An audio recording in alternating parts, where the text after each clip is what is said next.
In this video, I'm going to show you how to deactivate or uninstall Windows operating system. As you all know, the new Windows 10 installation includes a free trial. However, the problem is that the trial is not uninstalled automatically when it is expired, and this keeps saying most features are disabled or Windows is not activated even after activating it using a license key. Some of you might have used KMS to activate your Windows, and now you want to remove it in order to use a genuine product key.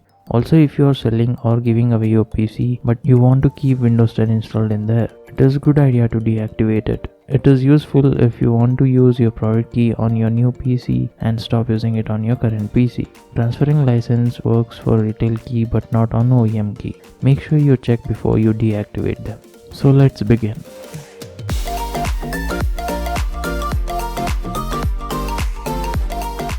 To remove Windows license, follow the steps. Go to search box and type command prompt and run it as administrator. Now you have to execute this command.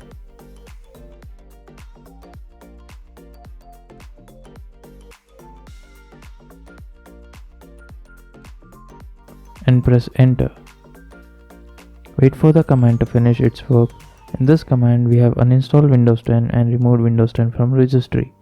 Your Windows 10 product key can be at risk of being stolen. If you are concerned about your product key being stolen and you might want to remove it from the registry permanently, this operation is completely safe and will not affect your operating system.